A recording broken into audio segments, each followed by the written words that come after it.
Desde ahora y hasta las 9. Es momento de Animarte. Un espacio para escuchar, charlar, crecer y sobre todo, para dejar atrás lo que nos detiene. Con la conducción de Aldo Lampa. ¿Cómo estás, Gonza? Muy bien. Te voy a apagar el televisor. Anonadado con lo del Barça. Te lo voy a apagar. 4-0. Déjame ver ¿Qué el pasó? último gol. ¿Qué pasó? Y parece que se rompió desconectó. el mito. Se acabó la magia. Se acabó, ¿no? Se acabó. Se acabó un ciclo. El Ajax promete. El Liverpool juega una barbaridad. Qué lindo es el fútbol, nene. El de allá. Sí, la En verdad. la casa un quilombo. Gente, 16 grados la temperatura en Buenos Aires. Le damos la bienvenida a nuestro invitado. Quiero arrancar rápido hoy. Nos acompaña esta tarde en el estudio de Animate Carlos Castellano, actual concejal por el municipio de San Isidro. ¿Y qué más? ¿Cómo andas, Carlos? Bien, buenas noches, Aldo. Buenas noches, Gonzalo. Bien, ¿qué más que yo? Vecino de San Isidro, nacido y criado acá en las calles de este lindo barrio. Y bueno, abogado. Me dedico a la vida pública y a la política desde hace muchos años, desde el 83, que fue cuando se buscó recuperar las libertades políticas y la democracia. Y bueno, tratando de ser un ciudadano comprometido, ¿no?, con su ciudad y con lo que creo yo que son problemas comunes a los ciudadanos. Ya vamos a hablar de política porque obviamente no podemos no hacerlo con Carlos acá en el estudio, pero yo creo que la gente conozca a la persona, a Carlos fuera del traje de político, de funcionario público. ¿Cómo es tu familia? Bueno, estoy divorciado, tengo 3 hijos, Belén, que tiene 28, Ramiro, que tiene 24, Victoria, de 23. Estoy en pareja actualmente con Gabriela, que también tiene 3 hijos, Facundo, que tiene 22, Ramiro, que tiene 20, y Toto, que tiene 14 años. Una gran familia, los domingos una mesa larga. Somos bastantes, sí. A veces nos juntamos, a veces nos separamos por tema de espacio. Pero bueno, después estudié acá en San Isidro, siempre en la escuela pública. Estudié en la escuela 2, que está ahí frente a la Plaza Castilla, en la calle Don Bosco, al 200. Ahí hice la primaria. Después hice la secundaria en el comercial de San Isidro, cuando los secundarios eran escuelas nacionales, ¿no? ¿Te acordás? Sí, por supuesto. Había que entrar con examen de ingreso, así que era duro. Era otra cosa, ¿no? Era distinto, era otra cosa. La escuela pública todavía mantenía un prestigio importante.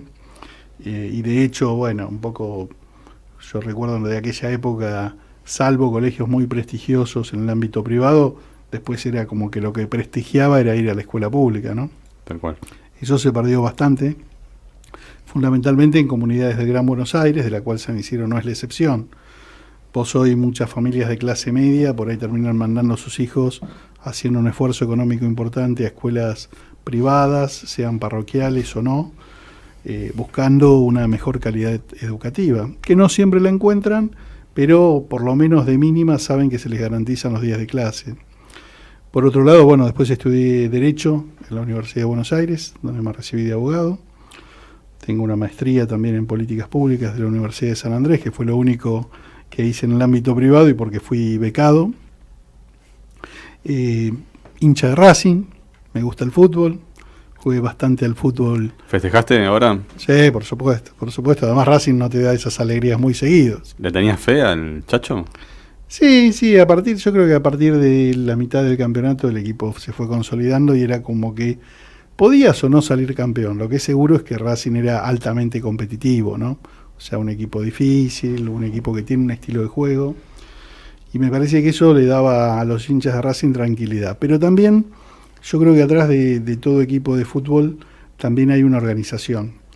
Y en eso me parece que Racing lo que ha sido prolijo, está saneado, tiene una gestión política seria y me parece que esas cosas después se empiezan a dar también en los resultados deportivos. Generalmente cuando el club está bien hacia adentro, hacia su política interna, generalmente los resultados deportivos pueden llegar o no, pero seguramente vas a estar en la conversación de los primeros equipos de cada uno de los torneos. Ahora, me gusta lo que decís porque fuera del aire hablábamos de equipo, ¿no, Gonza? Y y para mí es inevitable, digamos, pensar de trabajo en equipo, ¿no? Un trabajo mancomunado, con intereses comunes, aplicado tanto a la vida cotidiana como a la política. ¿Vos lo ves igual? Sí, y de hecho nosotros lanzamos hace poco un espacio que se llama Repensar San Isidro, que lo definimos como el primer coworking político y social.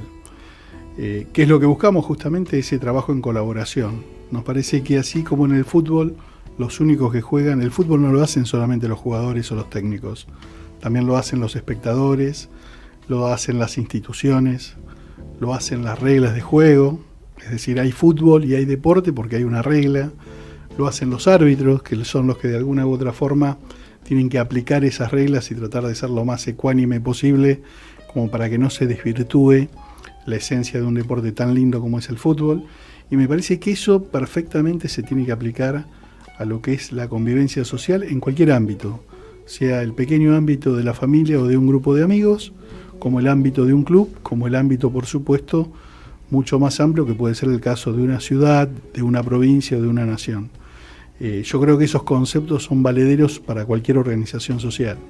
Para la gente, cuando uno va por la calle y habla con amigos, hay una pérdida de valores, o por lo menos una transformación de valores. Hablamos de nivel educativo, de lo que era antes la escuela pública, que el mandato social antes era: si vas a la escuela pública, vas a una escuela a un nivel educativo de nivel, y hoy, como contabas vos, las familias tienen que hacer un gran esfuerzo para mantener ese nivel ya en una institución privada.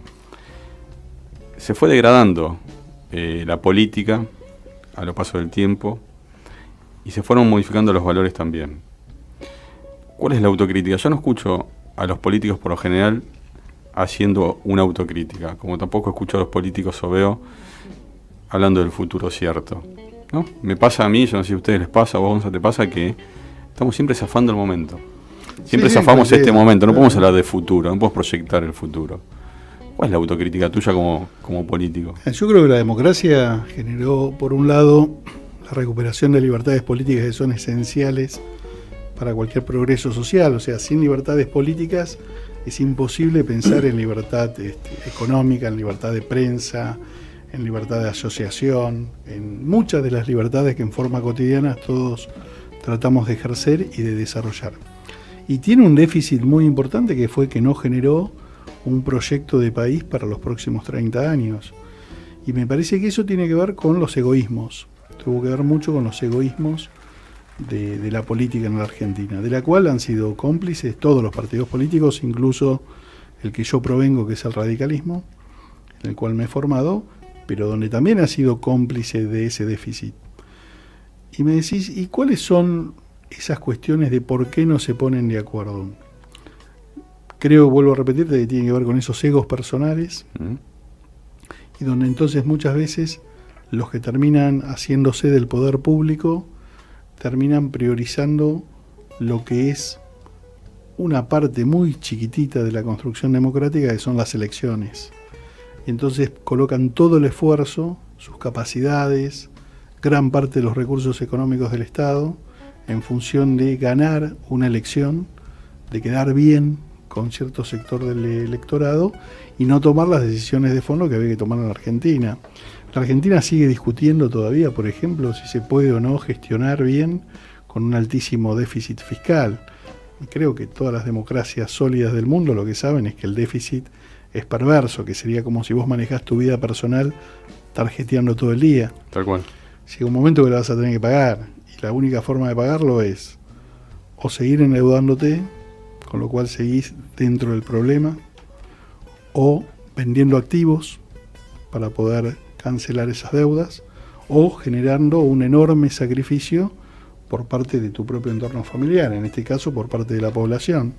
El tema es que en ese enorme sacrificio, en la Argentina y en cualquier país del mundo, siempre los que terminan pagando esos mayores costos son los sectores medios, fundamentalmente, sí, para abajo. Más vulnerables. Sí, los medios, los más vulnerables y los medios. Porque el que está con un nivel socioeconómico muy alto tiene muchas más espacios de libertad para encubrir su plata, para depositarla en otro lugar, para entrar o salir de una actividad económica, porque tiene espaldas para esperar. El tipo que está muy abajo, al cual hay que proteger y hay que cuidar, generalmente el Estado desarrolla políticas sociales para contenerlo por dos razones. En algunos casos, si es bienvenida, por humanidad.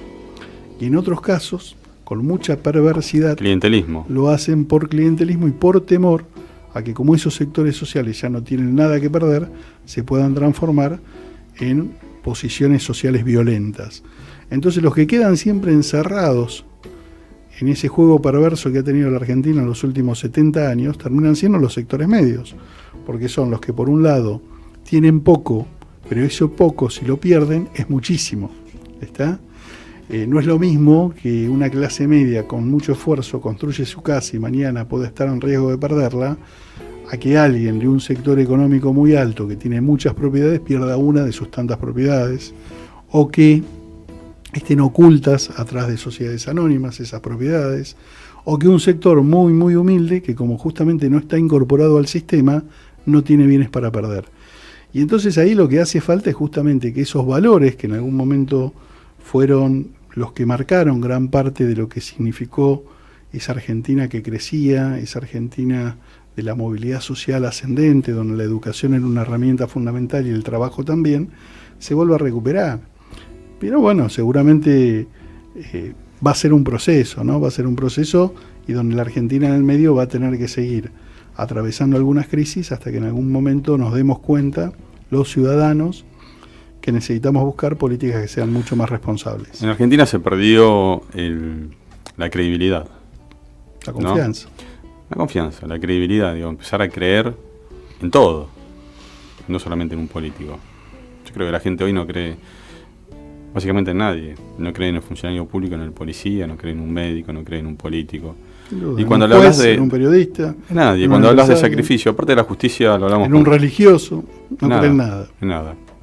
Hablamos con Gonza. ¿Eso es malo? Digo, en un país que quizás es como una cuestión necesaria.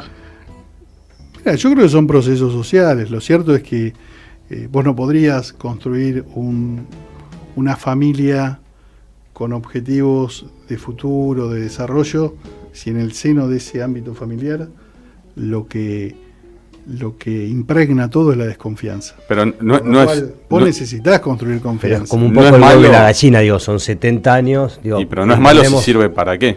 O sea, no es malo, claro, si es parte si es parte de la transformación. ¿Cómo se reencausa una sociedad a volver a tener valores, hitos, mojones, límites?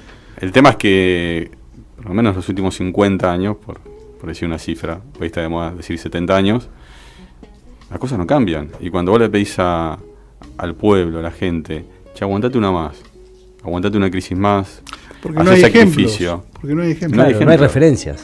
Entonces, a ver, vos tuviste políticos en Argentina que eran medianamente buenos ejemplos, que cubrieron una etapa, que seguramente tuvieron aciertos y errores, pero que transmitían una cuestión ejemplificadora. Quizás no en todos los aspectos de la política, pero sí al menos en algunos. Hoy no los tenés. Entonces, vos lo que necesitas es recuperar la ejemplaridad en la política. Y cuando me refiero a la política no me refiero necesariamente y exclusivamente a los dirigentes de los partidos políticos. Me refiero a todos aquellos que de una u otra forma ejercen un poder social importante en la comunidad y que eso también hacen política. O sea, un grupo empresario hace muchísima política. Una cámara empresaria hace muchísima o más política que quizás una fracción de un partido político. Y me decís, ¿por qué? Bueno, porque vivimos en democracia, porque la democracia es esencialmente capitalista, porque defiende la propiedad privada, porque defiende los derechos individuales, y porque esas democracias, en los lugares donde han funcionado bien, tuvieron un árbitro, que en gran parte era ese sector empresario, que establecía las reglas de juego, y en la cual todos se comprometían a cumplirlas. Acá en la Argentina, gran parte de las principales estafas y defraudaciones que se producen en el Estado en forma sistemática, la produce el propio sector empresarial. No estamos hablando del PYME, estamos hablando de los grandes jugadores. Entonces, si vos observas eso, decís, bueno, a partir de ahí todo se empieza a deteriorar, porque muchos de los políticos que llegan a través de sistemas prebendarios que son financiados por esos mismos empresarios que después pretenden privilegios permanentes dentro de las reglas de juego de la sociedad democrática. Pero por eso no tenemos reglas de juegos claras. No hay reglas de juegos las claras. reglas están, lo que hace es se las estira tanto de forma tal de distorsionarlas para que alguno zafe. El que zafa puede ser un empresario, un juez, un fiscal, un periodista, un político, un cura o cualquiera que detente algún espacio de poder Pero social. fíjate, yo te escuchaba recién y pensaba en financiamiento de campañas, ¿no? Ahora estamos en un año totalmente eleccionario. Hay otros países que blanquean directamente cómo son esos financiamientos, en Argentina no. Y es ahí donde tenés después esa devolución, ¿no? ¿Se puede blanquear el financiamiento de la política? Mira, hay dos modelos en el mundo. Tenés un modelo que es el modelo americano, donde está claramente establecida la posibilidad de lobby. Claro. Por supuesto hay una limitación al financiamiento, pero el financiamiento es 100% privado, el Estado no pone nada. Tenés otro sistema, que es el sistema europeo, que particularmente a mí es el modelo que más me gusta, donde el Estado incorpora la democracia como parte de lo que es una inversión del Estado para preservar libertades políticas. Se financia nada más que con el Estado y nada más que con el Estado. O sea, nadie puede estar teniendo un sistema mixto. Cuando vos vas a Suecia o vas a algunos países, todos están muy acotados. Y aquel que saca los pies del plato... El único presupuesto para hacer política lo pone el Estado. Por supuesto, y en igualdad de condiciones. Para que después sean los méritos, para que después sean las propuestas, para que después sean... si son a menos o menos a menos el político respecto de sus ciudadanos, si son más creíbles o menos creíbles, y de esa forma los tipos han logrado, o las sociedades esas han logrado, cierto nivel de estabilidad con un formato que no es menor, que es con mucha integración social, que es el otro problema grande de la Argentina. Pero es cultural eso, Carlos. O sea, bueno, pero los procesos culturales hay que ayudarlos, no se dan naturalmente. Totalmente, pero tenemos que hacernos cargo que hace 50 años por lo menos esos procesos culturales vienen devagueando, o sea, cada vez van en desmedro, no es progresivo, no estamos evolucionando, porque con el tiempo nos vamos dando cuenta que la política es monomarca.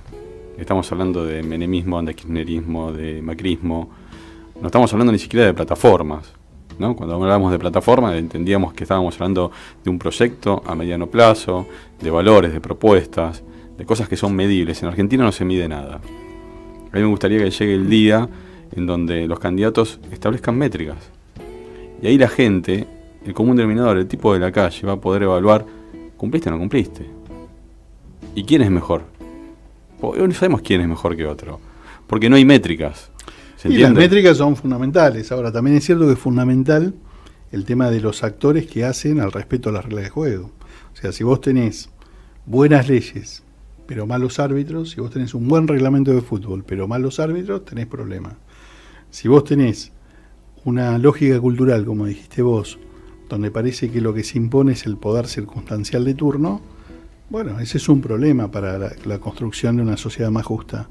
Yo creo que la Argentina necesita ese cambio cultural. Creo que en ese cambio cultural la educación, la justicia, los procesos de la comunicación van a cumplir un rol importante. Creo que se está dando un cambio cultural muy fuerte en la sociedad que tiene que ver con esta cosa de que ya el monopolio de la información no pasa por 2 o 3 medios monopólicos, sino que hoy hay otros resortes que te permiten difundir una noticia.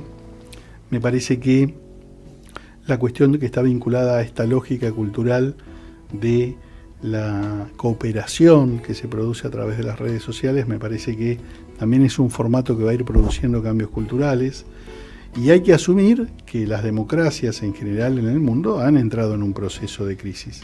Si no, no tendríamos lo de Bolsonaro en Brasil, o lo de Trump en Estados Unidos, o el crecimiento de grupos de extrema derecha o extrema izquierda en muchas de las elecciones europeas. Creo que ese proceso se da. Estamos en ese proceso de cambio cultural, y donde lo que vamos a tener que tener todos como ciudadanos mucho cuidado es que estos nuevos desarrollos tecnológicos, atrás de las buenas metas que tienen de ejercicio más plenos de las libertades de comunicación, de prensa, de opinión, tampoco seamos manipulados de forma extrema, ¿no? A través de los big data y a través de muchos procesos que en muchos casos terminan construyendo tendencia y son instrumentos de lo que es hoy la comunicación de masas. Está bien, eso pero, es pero es el proceso, son va a ser desafíos. un proceso, son desafíos que hay que afrontarlos, muy bien. Ahora la Argentina va a salir, la Argentina tiene condiciones naturales como para poder ser un país mucho más integrado socialmente, que ha tenido mala dirigencia.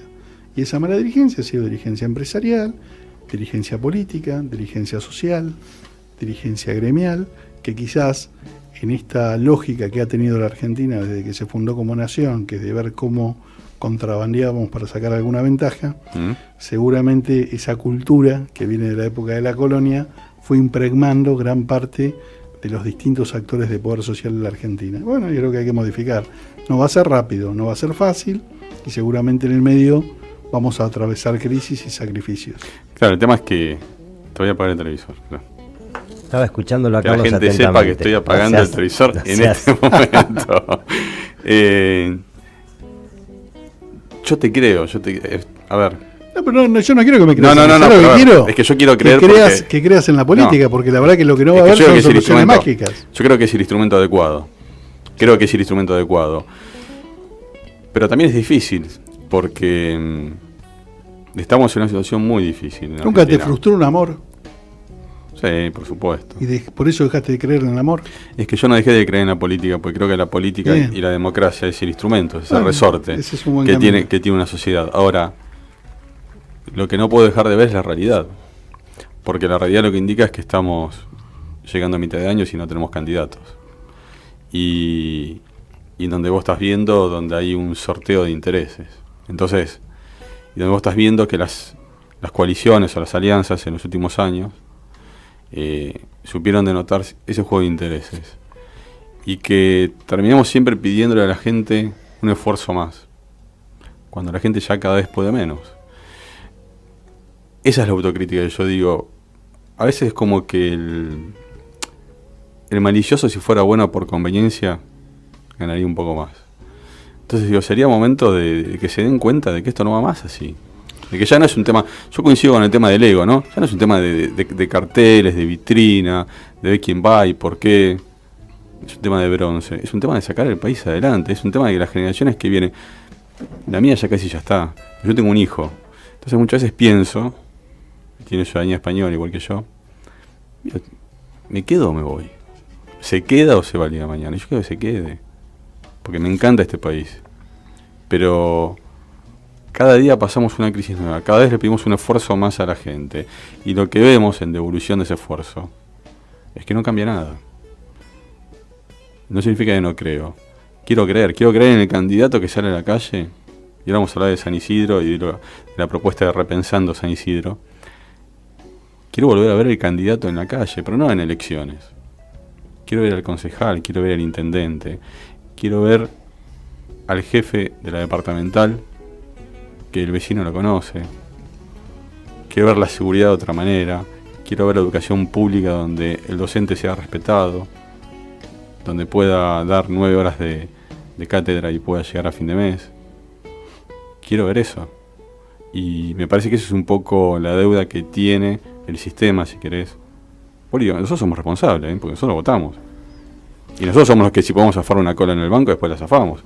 Sí, hay igual, un doble discurso, pero igual, te quiero decir... No, yo lo que creo es que es cierto que todos como ciudadanos tenemos una cuotita de responsabilidad, pero siempre la mayor responsabilidad social en cualquier ámbito es aquellos que por alguna u otra razón detentan mayor poder social. En tu casa seguramente tu hijo puede mandarse una macana, pero seguramente el principal responsable vas a ser vos, porque tenés la responsabilidad en esta etapa donde él todavía es chico, Claramente. de generar un marco adecuado como para que algunas cosas no ocurran.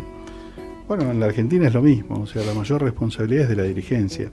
También es cierto que en esa dirigencia vos tenés que separar entre aquellos que han tenido altos niveles de responsabilidad y aquellos que cumplen un rol distinto en la construcción política, que tiene que ver con la militancia, con la dirigencia social y territorial, que como muchos ciudadanos también nos hemos visto frustrados montones de veces, y peor, porque además hemos puesto esfuerzo, hemos puesto lo más valioso que tiene una persona, que es tiempo.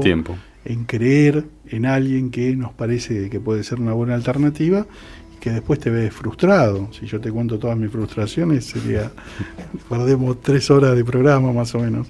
Pero lo que te digo es, bueno, pero uno lo que hace es que dice, bueno, si este es el camino, yo en algún momento decidí tomar la actividad política como una herramienta importante de mi tiempo para hacer algo, no para hacer algo porque no tenga cosas para hacer, sino para hacer algo pensando en el conjunto, pensando en que para poder jugar al fútbol necesitas armar un equipo, pensando en que en ese fútbol necesitas reglas, necesitas árbitros, necesitas hinchada, necesitas socios, necesitas una institución atrás, necesitas una pelota, necesitas canchas, necesitas montones de cosas que hacen al fútbol. Y bueno, una patria, un país, también necesita de ese montón de cosas. Bueno, y decidí participar y destinar algunas horas de mi tiempo para eso. Yo lo hago desde tratar de trabajar y formarme en políticas públicas. Quizás vos como comunicador también tenés montones de cosas para aportar, y de hecho lo estás haciendo ahora, dejando este mensaje de decir, che, la política ha dejado de ser creíble, esto es lo que siente el ciudadano común. Bueno, y ese es un mensaje para los políticos, pero también es un mensaje para aquellos ciudadanos, para motivarlos a decir, bueno, si no crees, no creas más en una persona. Sí, cree en ideas, cree en proyectos, evalúa trayectorias, evalúa cuáles son las propuestas cuando llegan los momentos electorales. Involucrate también como contribuyente que sos en ver cómo se gasta tu plata. Involucrate también en los ámbitos sociales donde por distintas razones, por más de que sean bienes públicos, uno tiene que trabajar y cuidarlos. A ver, la escuela. La verdad que la responsable de una escuela pública no es solamente la directora, por más de que sea la que tenga mayor responsabilidad, y que hacia arriba haya todavía mayores responsables. También lo es la comunidad educativa, o sea, cada papá que decide dejar ni más ni menos que una de las cosas más preciadas de su vida, que es su hijo, en una institución educativa, sea de gestión pública o privada, la verdad es que tiene una cuota de responsabilidad. Y ahí también hay que involucrarse. Y si vamos al club, hay que buscar la forma de involucrarse en el club. ¿Por qué? Porque pagamos una cuota social, porque formamos parte de una comunidad y porque tenemos que buscar que de alguna u otra forma, más allá de que no querramos asumir quizás la responsabilidad de gestionar un club o de ser director de una escuela, sí involucrarnos como contribuyentes, como miembros de una entidad social. Pero la gente se quiere involucrar. Hay que hacerlo. La gente se quiere involucrar. Lo que siento que falta es el estímulo, ¿no? El estímulo de... Vos hablaste de tiempo recién, yo coincido con eso, porque es la variable más importante y finita que tiene una persona. Y el tiempo es muy escaso a veces, y vale mucho, entonces la gente para involucrarse siente que no está dado ese marco, que vos decías recién, que le das a tu hijo como padre, no está dado ese marco para decir, la verdad que mi tiempo vale, y para involucrarme necesito, digamos, que sea un marco creíble. ¿Cuál es la propuesta? ¿Qué es lo que tiene de diferente tu espacio que estás liderando ahora, Repensando San Isidro? Bueno, primero un cambio cultural, ¿no? Frente a esa política egocéntrica donde vos decís, bueno, acá está el candidato, acá está el líder, este es el equipo que conduce, Mesías. Y donde se piensan casi en forma elitista soluciones a problemas que son comunes. Nosotros lo que buscamos fue copiar un poco esos procesos que se dan fundamentalmente en todo lo que tiene que ver con las nuevas tecnologías, buscar, si querés, ese concepto que surgió allá en algún momento con aquellos que defendían y defienden aún el software libre, y decir, bueno, que esto sea un espacio de colaboración permanente, donde de pronto aquel que incluso militando en otro espacio político muchas veces te pueda marcar errores y aportarte soluciones. Un vecino común muchas veces te marca problemas que no están siendo detectados por las gestiones públicas. Muchas veces un profesional que quizás se dedica a su actividad privada también te puede aportar proyectos, ideas o soluciones a problemas que son comunes. Y la idea es que eso funcione así, o sea, que funcione con esa lógica. Con lo cual lo que hicimos fue, más allá del espacio físico, tratar de empezar a trabajar mucho a través de lo que son las plataformas digitales, que eso permita que la gente pueda opinar, pueda involucrarse.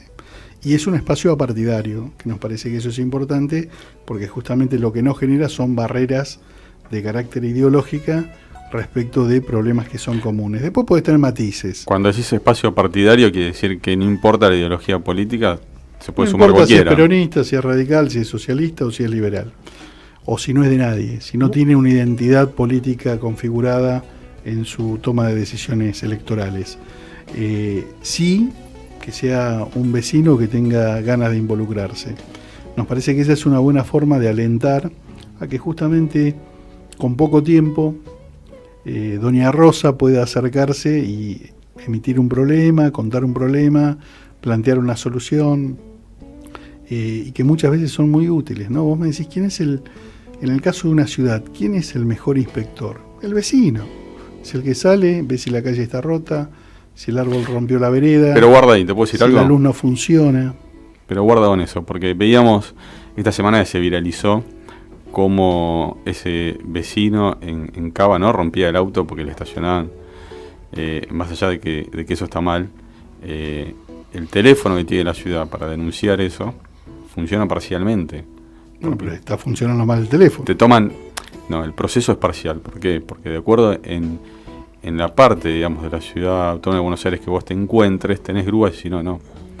Entonces cuando uno toma, ¿no?, o escucha al vecino y le dice, bueno, qué bueno lo que aportaste, aquí tienen claro que hay que hacer algo después con eso, porque si no caes en lo que hablábamos antes. Está bien, pero lo primero que necesitas es tener la información.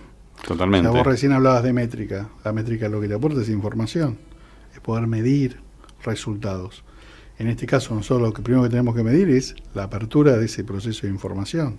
Si después el sistema que aplicás es malo y la gente descree de ese sistema y deja de utilizarlo porque no lo ve eficiente, como pasa muchas veces con cuestiones vinculadas a inseguridad, donde la gente, si lo que le robaron o le hurtaron no es algo significativo que le permita a ellos poder reclamar después a un seguro o a alguien la devolución de ese bien, no hace la denuncia, porque vas a hacer la denuncia a comisaría, después te llama el fiscal para que ratifique denuncia, después te vuelven a llamar para, antes de archivarla, a ver si tenés algo más que aportar, y después te vuelven a llamar para decirte que te archivaron la causa hasta tanto aparezcan nuevos elementos de prueba.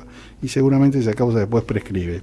Esto que le ha pasado a muchos ciudadanos víctimas de inseguridad, le pasa a la gente en forma cotidiana cada vez que utiliza muchos de los sistemas del Estado. Ahora, el sistema en sí no es malo, o sea, puede ser malo un programa, puede estar mal atendido, podés, como decís vos, tener que buscar soluciones para que las grúas lleguen a ámbitos donde quizás el Estado en forma directa no lo puede realizar, pero bueno, lo que hay que buscar son soluciones y mecanismos. Me parece que también en la Argentina, producto quizás de muchos años de autoritarismo, parecería que cada vez que uno habla de sanción, se piensa la sanción como un concepto represivo. Pero en realidad la sanción no tiene ni más ni menos que una función sumamente educativa, más cuando es una multa, más cuando es algo que lo que le daña a la gente es la sensibilidad del bolsillo. Porque además, si hablamos de plata, quiere decir que es barato. Si hablamos de plata, es barato. Claro. Lo que no podemos hacer es dañar valores, dañar convivencia social, dañar otras cosas que sí son importantes y esenciales para la construcción de una sociedad más integrada. Carlos, quiero que te sumes. Lo tenemos en el aire a nuestro corresponsal Facundo Suárez en Santa Fe, que nos va a contar un poquitito sobre el resultado de las elecciones, el post. Así que quiero que también te sumes. ¿Cómo anda, Facu, Aldo, Carlos y Gonzalo te saludan? ¿Cómo les va, muchachos? Muy buenas tardes. ¿Cómo anda todo por ahí? ¿Cómo anda mis pagos? ¿Cómo está Santa Fe? Y jornada sí, pero nada más que eso. Después de un fin de semana de no lluvia, pero una garuda constante. Bueno, igual que acá. Facu, no, acá hay un sol bárbaro. Sí, hoy a la tarde, ¿verdad? Ayer estuvo complicado. Llegó el invierno con toda. Facu, decime algo con respecto a qué resonancia hay luego de las elecciones. Bueno, depende del partido. Por ejemplo, para arrancar, obviamente los tres partidos principales, el socialismo, peronismo y Cambiemos o PRO. El socialismo no es todo color de rosas como ellos lo venden, y en el peronismo están planeando la estrategia de mostrar unidad, sobre todo porque ellos tuvieron la interna entre María Eugenia Bielsa y Omar Perotti. Y no, porque estadísticamente el peronismo es el partido que más fuga de votos tiene, por así decirlo. Entonces justamente quieren evitar esa fuga de votos para poder ganar la provincia. Y después lo que respecta a Cambiemos, también apuntan a una estrategia para poder remontar. Acá Carlos está escuchando. Pregúntale, Carlos es concejal, es una persona de mucha militancia política. ¿Querés preguntarle algo? No, parece lógico lo que está informando allá el corresponsal. Seguramente cada uno de los partidos va a orientar su estrategia para este segundo proceso que se viene, pero seguramente es importante ver qué rescatás de algunas encuestas que pueda haber para respecto a cómo se va a orientar el voto. Es muy posible que en esta segunda etapa, pasada ya el proceso de las PASOs, la gente vote distinto. Entonces, ¿de qué forma, por ejemplo, aquel que votó a Bielsa, que competía contra Perotti, va a orientar su voto, que no son pocos puntos y pueden significar una traslación de votos hacia el socialismo o hacia Cambiemos, según un poco la filosofía, la idiosincrasia que cada uno de esos electores tenga. Y por otro lado también poder medir dentro de lo que fueron los votantes de la Alianza Cambiemos si conservan ese voto o se les empieza a piantar también, a diluir hacia alguna de las opciones. Y eso seguramente no te lo van a decir los partidos, eso te lo van a decir algunas encuestas, algunas consultas que va a haber que hacer como para olfatear hacia dónde puede ir ese electorado. Y aparte tenemos una característica especial de la provincia, tema regionalidad. Nos contaba Facundo el otro día del rosarino y el santafesino. Y por ahí también anda, ¿no, Facu? El tema del votante, a quién representaba dentro del PJ uno y otro. Claro, así es, como vos decís, Aldo. Para sumarle a lo que dice Carlos, un gran secreto que va a ocurrir en estas elecciones definitorias del 16 de junio es que en las PASO prácticamente un tercio del padrón electoral no votó, un 31%. Y las estadísticas marcan que en las votaciones definitorias entre un 8 y un 10% más se incrementa el padrón electoral. Ahí es donde apuntan sobre todo el socialismo y el peronismo, ¿no es cierto? Porque entre un 8 y un 10% equivalen a aproximadamente 310.000 votos. Se define ahí la elección. Claro. Y también es muy llamativo lo que pasó, mejor dicho, de que hubo un corte de boleta, por así decirlo, muy significante.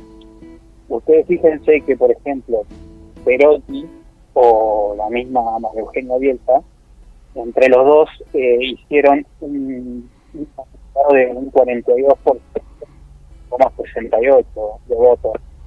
Y, por ejemplo, acá en la ciudad de Santa Fe, el candidato del peronismo a intendente, Ignacio Martínez Kerr, no alcanzó el 10%. Esto es algo muy extraño y bueno, es justamente una de las cosas que le preocupa, por ejemplo, al peronismo. Sí, parte de estas las cuestiones difíciles a veces, ¿no? De Carlos, de comprender de la política. Sí, no, comprender se comprende. Lo que tiene a veces es que vos tenés realidades, como decías vos, locales, donde por ahí un candidato no es bien aceptado por un segmento de la sociedad y eso promueve el corte. De hecho, ha pasado en la provincia de Buenos Aires, ¿no? Por ejemplo, si uno recuerda lo que fue la elección del 2015, que un candidato como Aníbal Fernández tuvo una cantidad de cortes muy significativos y la actual gobernadora recibió votantes hasta de lugares casi impensados, ¿no? Entonces eso se puede dar y yo creo que las consultas que hagas previamente te pueden ir marcando ese electorado. Sí, me parece que si hay tanta gente que no fue a votar es quizás porque no tienen la obligatoriedad de hacerlo, no conozco el régimen electoral de Santa Fe, pero seguramente también porque no les resultaba atractivo ni seductor ninguno de los candidatos que se presentaban. Con lo cual es muy posible que ese tipo que se acerque a esa ciudadano o ciudadana que se acerquen a votar lo hagan más en función de que para que no gane otro que para que gane uno que realmente le convence. Nada nuevo. Sí, como se dice vulgarmente, votar al menos peor. el voto castigo. Totalmente. Claro. Bueno, Facu, vamos a seguir atentos, a ver cómo las elecciones son. No falta nada. Falta apenas un mes, No. y algo. Sí, Así que menos de mes. vamos a ir de cerca viendo cómo se van dando los números y las novedades que tenemos. Así que gracias como siempre y seguimos en contacto, Facundo. A disposición de ustedes y saludos. Un abrazo grande. Chao, Facu, gracias. Abrazo, gracias. Bueno, Carlos, vamos a una pausa y... ¿Cómo estás? ¿Bien? Bien, ¿La estás bien, pasando cómodo, bien? Sí. ¿Bien? Linda charla. ¿Viste cómo lo desactivamos? Le apagamos el televisor y Sí, sí. a Gonzalo Lántaro. Es un tipo muy interesante para escuchar, Carlos. Porque además tiene, yo lo conozco afuera, entonces, viste, se dan como cosas que se van transmitiendo en la conversación. El otro día fuimos a almorzar, hace un mes y pico. Y cuando volvemos al auto le digo, parecía Ibarra. ¿Te acuerdas esa entrevista de Ibarra que iba caminando Sí. y la gente lo saludaba? Sí. Y parece una estrella. Por ahí en el barrio de él, donde fuimos a comer, ¿viste? Claro. No lo sabe. Pero hay un punto que le pregunté, Vamos a ver si está en ¿cuánta estrella? gente te saluda? Y no sabes cuántos me miran y no me saludan. Por eso. Ahora vamos a una pausa y enseguida volvemos con mucho más Animate.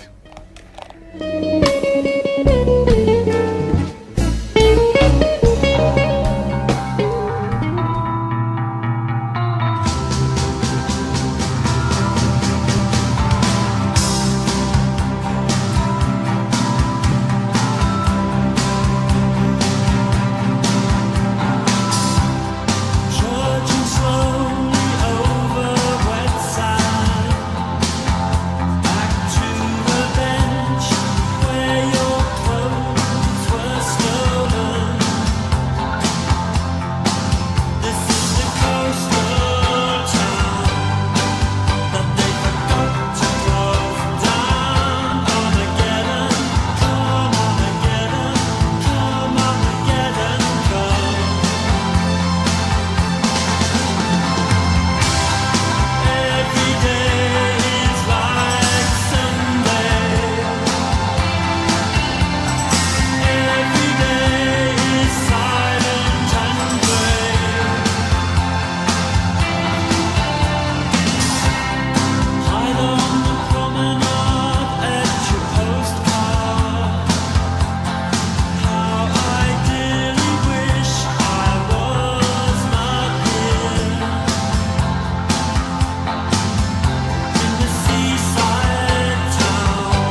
Los personajes que ya conoces bajo otra luz están en Animate. No te vayas. Sueño con el Iris Pop. Ich habe sprechen heavily, ho. I believe in Iris Pop. Ich habe sprechen heavily, ho. Crazy with the Iris Pop. Ich habe sprechen heavily, ho. Jamming with the Iris Pop.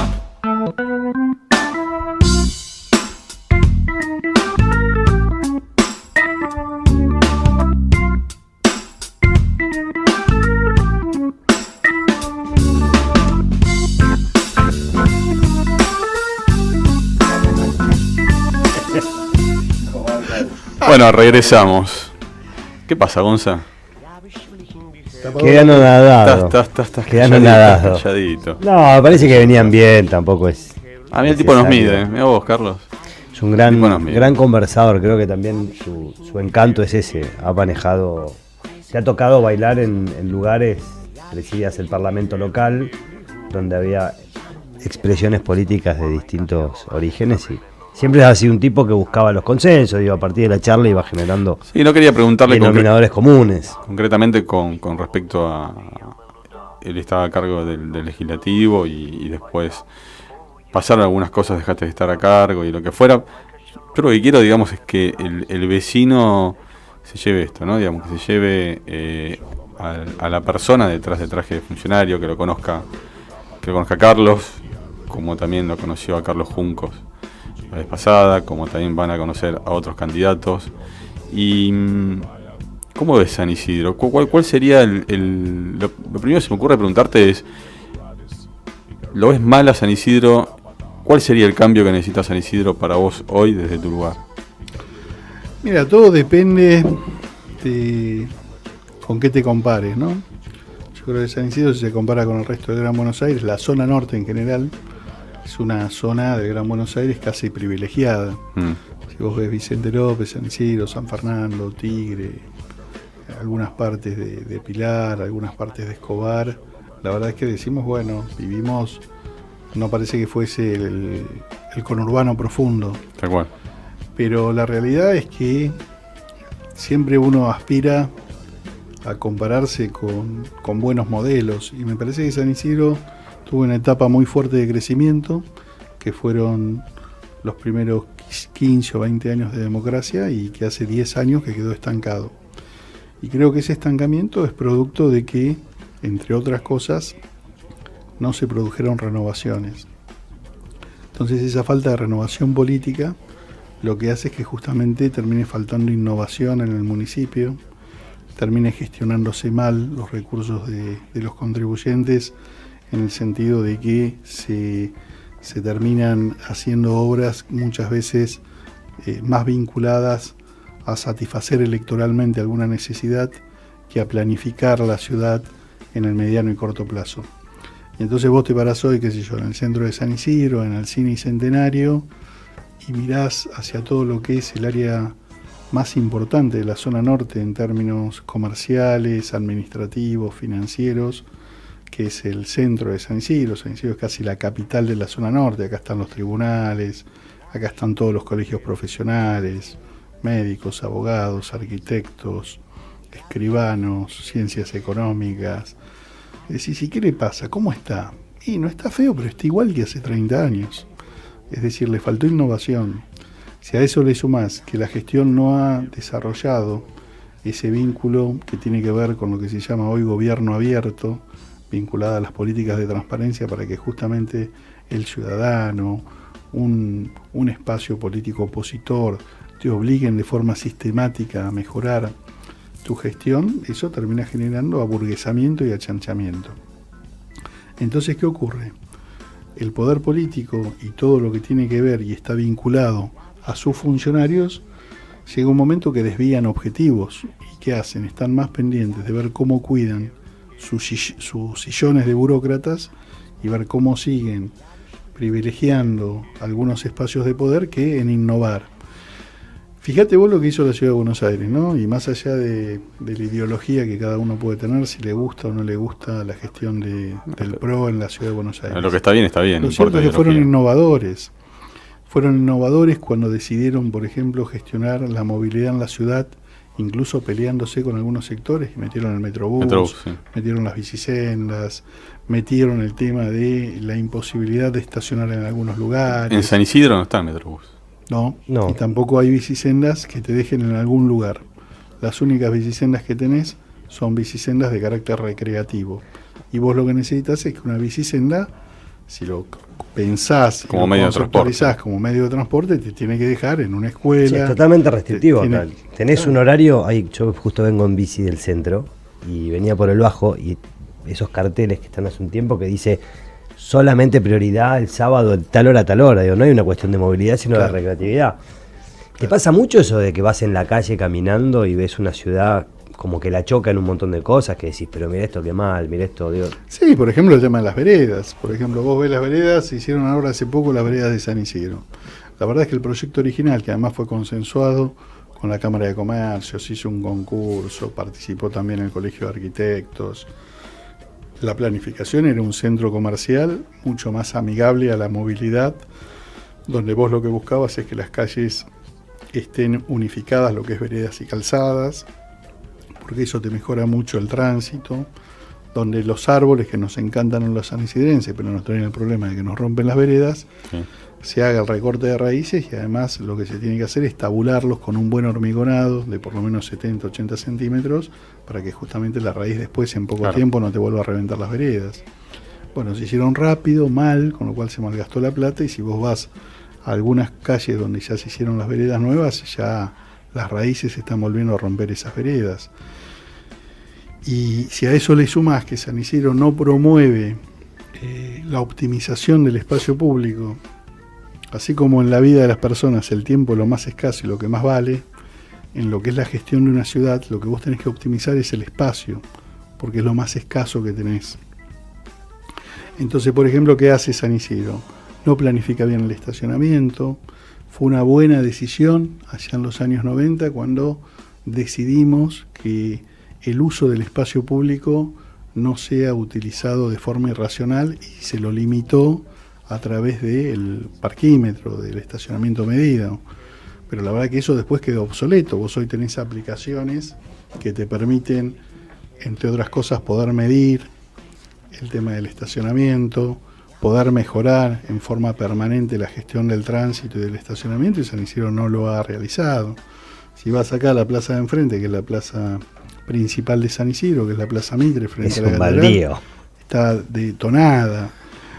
Si vos ves que San Isidro no promueve parte de sus actividades más importantes, que debería ser la erradicación de empresas de alto valor tecnológico, porque además tenemos un nivel socioeducativo importante para el desarrollo de esas actividades. ¿Podemos ¿no? pensar en un San Isidro con un polo tecnológico? Por supuesto. Y donde vos tenés ahí dos colectores fundamentales. Una tiene que ser la Panamericana, que es hoy la principal traza que comunica toda la zona norte, y la otra tiene que ser esta zona cercana a áreas de estaciones. ¿Por qué áreas de estaciones? Porque mucha de esa gente que se especializa, trabaja y se moviliza muchísimo en transporte público. Fíjate lo que le pasa a una empresa que quiso instalar acá un coworking. Quizás la empresa con más trayectoria en Buenos Aires y en la Argentina respecto de lo que es un coworking. Le exigían un estacionamiento cada 20 metros cuadrados de alfombra, cuando gran parte de la gente que consume esos espacios, porque incluso hasta cambia la forma de pensarse Claro. uno como profesional. O sea, hoy un abogado, yo cuando me recibí de abogado, ¿en qué pensaba? Dijo, bueno, algún día voy a comprar mi estudio, voy a tener mi estudio. Hoy un pibe se recibe de abogado y su estudio, Dámelo 2 horas. su estudio es el la martes y notebook, listo, claro. su estudio es el celular, Claro. su espacio físico es un coworking donde va y se cruza con otros colegas o con profesionales de otras actividades que pueden ser contadores, Sí, arquitectos, siempre que son etcétera, vinculantes también. para buscar vincularse exactamente y ver desde ahí cómo se desarrollan actividades en común. Bueno, eso San Isidro no lo implementa en la gestión pública, no lo implementa en la gestión privada, con mucha menos razón lo va a estar promoviendo. O sea, seguimos con el formato viejo. Vos vas hoy a un centro gastronómico tan importante como puede ser Dardo Rocha. No hicimos los estacionamientos adecuados, tenés solamente 4 o 5 cuadras con estacionamiento más o menos aceptable. tenés montones de oficinas que cuando vos mirás para abajo a las 8 o 9 de la noche están todas vacías. ¿Qué hay que buscar ahí? Optimizar el uso de ese espacio, permitiéndole a esos edificios que puedan utilizarlo como parking, porque le solucionás un problema a quien viene a consumir a San Isidro o a ese centro y ese polo gastronómico, le solucionás un problema al empresario gastronómico y hasta le solucionás un problema al propio consorcio de esas oficinas que le permitiría generar un ingreso. Bueno, hoy no se permite. ¿Esos espacios están planificados por el Estado? Dardo el Rocha Estado, como polo gastronómico, ¿se planificó del se Estado? fue dando, sí se planificó en aquel momento dar beneficios a todos aquellos que tenían STUT. Esa es una política de incentivos buena, pero también hace 30 años. Claro, eso te iba a decir. ¿Qué se hizo? Se dijo, bueno, tenemos que sacar los STUT porque eso era una zona que la verdad que tenía calles de tierra, zanjas, etcétera. Buscar meter los STUT adentro del Jockey Club. Se logró y lo que se dijo es, bueno, cada uno que tenga un STUT, si lo quiere vender, va a tener ventajas urbanísticas. Podías construir 3 o 4 pisos. De esa forma la gente vendió, se transformó eso en oficinas, en locales comerciales que después fueron utilizados para la gastronomía en muchos casos y generó un polo de desarrollo. Y hoy ese barrio, que hace 30 años era un barrio casi hostil en términos sociales, terminó siendo hoy un barrio de progreso. Ahora me suena un poco varias cosas, ¿no? Me quedo pensando. Primero un poco es el detalle de un desarrollista, el tuyo, ¿no? Viene con esa. ¿Me equivoco? No, soy desarrollista. Con esa línea, con esa mentalidad. Lo otro que interpreto es, en tu visión, un San Isidro congelado en el tiempo.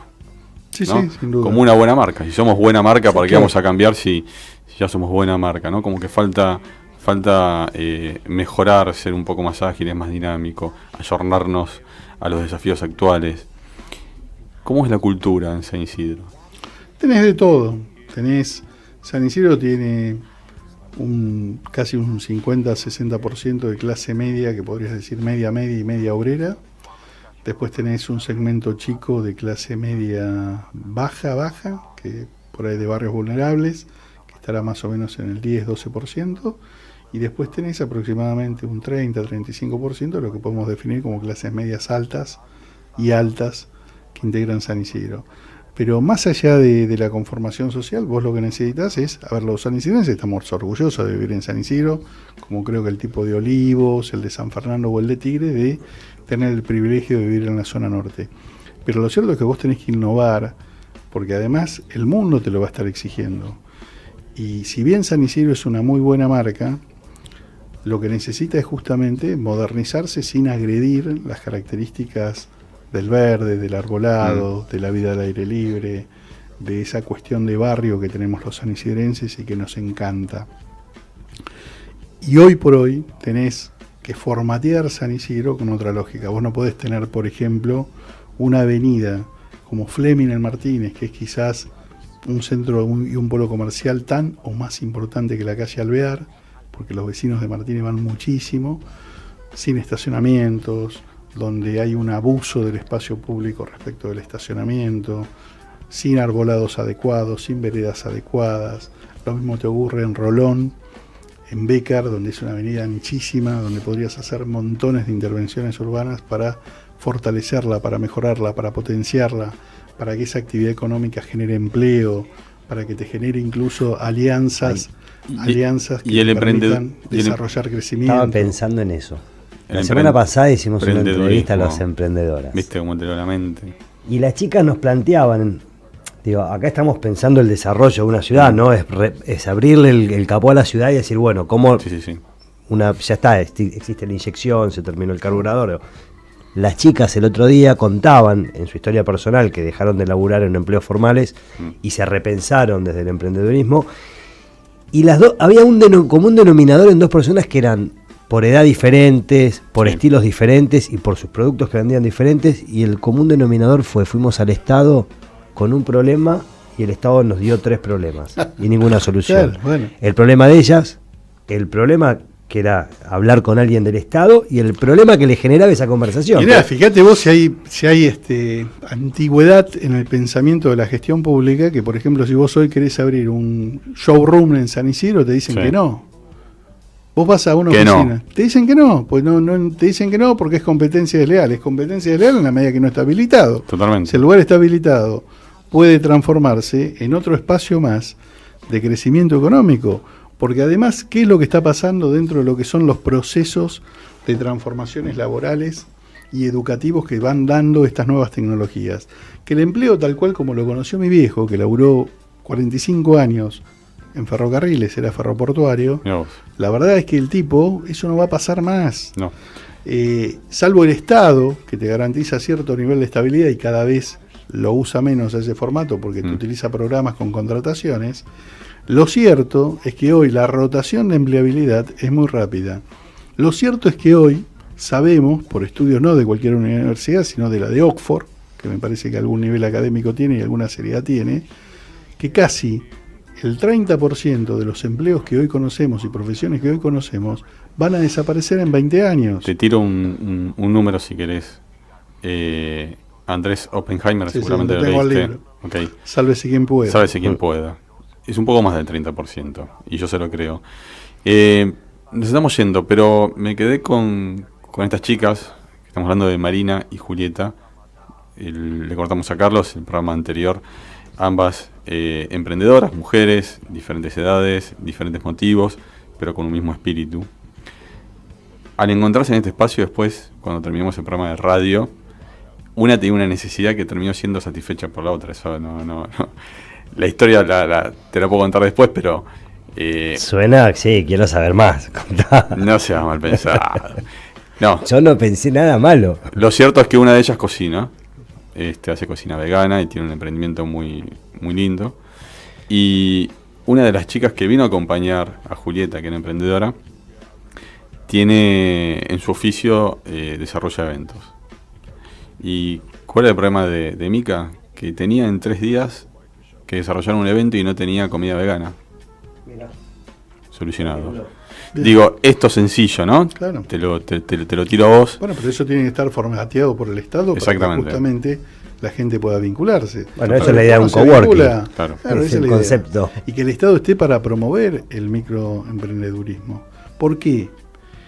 Porque lo que va a venir es donde la gente se tenga que repensar, no en un trabajo permanente, sino justamente en que cada uno, todos somos emprendedores en materia social, política, económica, bueno, ¿qué hay que hacer? Fomentarlo.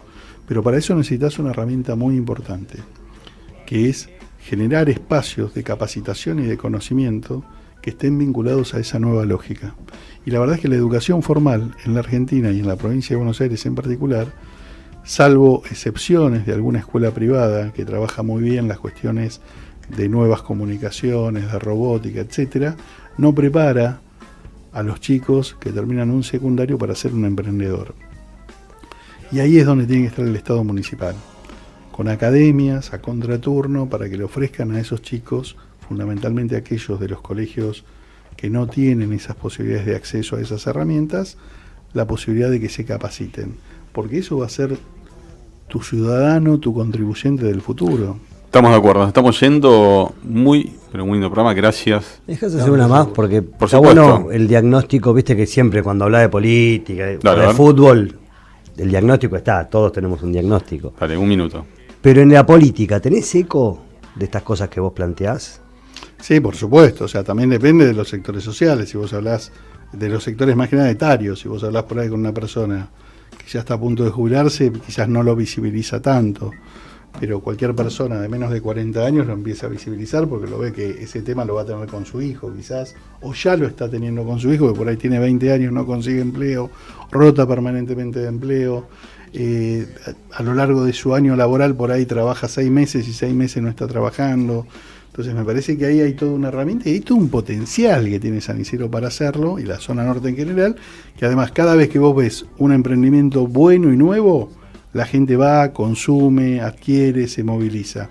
¿Qué necesitas vos? Un Estado que te genere buenas condiciones para que el emprendedurismo sea una actividad económica importante. Ese marco de contención, ¿no?, que hablábamos antes, y hagamos cosas medibles. ¿Mm? Hagamos cosas medibles que podamos llegar después a controlar y entender si funcionaron o no, y cercanía, ¿no? Cercanía con el vecino, que puede ser presencialmente, cuerpo a cuerpo, pero también de estas maneras, ¿no? Plataformas digitales, darle dinamismo y agilidad a la gente.